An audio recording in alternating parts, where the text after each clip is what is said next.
Ready for something controversial?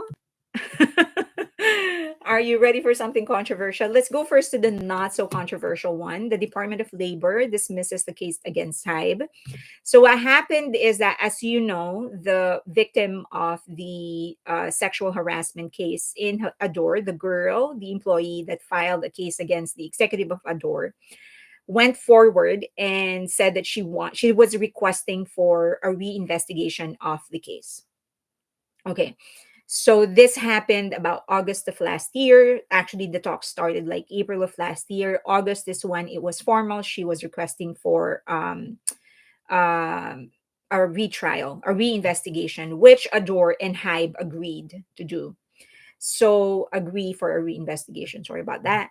Now, the executive accused filed for a vacation leave, which actually delayed the process. That's why it hasn't technically started yet, because he filed for a vacation leave, and so the delay that delayed the process. Now, over and above filing for a vacation leave, the executive claimed that Hybe's executives conducted an illegal audit by forcefully confiscating corporate asset, which constituted workplace bullying, and he filed the complaint at the Department of Labor.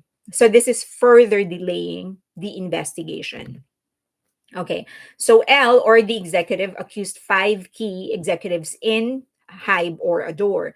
And that included the CEO, the current CEO, Kim Joo-young, and Hybe CFO Lee Kyung-jun. And they were accused of workplace bullying. And the executive has been identified as as the perpetrator in a workplace bullying complaint, which is the one that the employee was complaining about. So after he filed the complaint, the Department of Labor investigated and found out that the accusation is unsubstantiated, meaning there is no way for them to prove that what he's saying is right. Like, these are just mere speculation. This is just like somebody claiming to be um, the son of J Hope. It's like, how do you prove? Like, you're 23 years old. J Hope is 27. I don't think you, something like that. Like, so impossible. So they dismissed the case. It's like, I can't prove that. So they dismissed the case. Now, after they dismissed the case, Chosun, which is a publication in Korea, said that they actually got hold of a conversation between the executive, the one that filed the case against Hybe, also the same executive as the one that is being accused of sexual harassment. So this is a conversation between them. So essentially, Mama Roach is instructing the executive to file a case against Hybe. That's what he's saying. She's telling him to do. So she told him file a case so that this to disrupt the investigation is basically what she was trying to ask him to do. File the case and also utilize your leave appropriately so that we can delay the investigation. So the executive said, okay, I will file the report today. So this is a Telegram conversation. So now what a lot of people felt is that, so what's going to happen now? So this was released by Chosun. So this decision may actually be used by in court by Hybe, because if the Department of Labor is saying that we can't prove that this audit is illegal,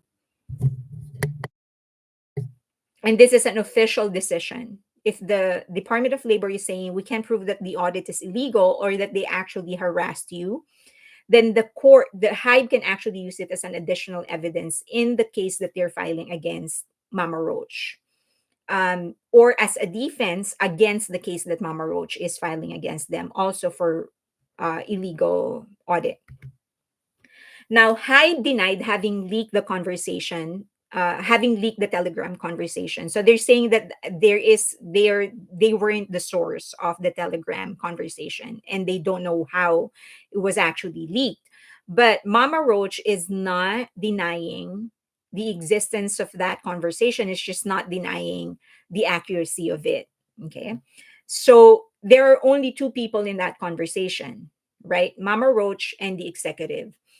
So one of the two is leaking it or sending the conversation to someone who's leaking it. Because the thing is, Telegram is encrypted.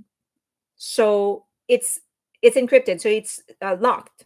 So only the receiver and the sender of the message will have access to it. That's why a lot of people like Telegram, because it is encrypted. So if it is being leaked, it's either one of the two, or one of the two is sending it to somebody who is leaking it. Now, the thing is, in this whole thing, all of these people, this executive, his name is already known is within the industry. We might not know his name, but his name is actually already known in the industry. And if you are an employer, I'm sure that a lot of you are business owners, or you are a C-suite executive in some company. Would you hire somebody who has this track record, who's going to betray his company, badmouth his company? Of course not, right?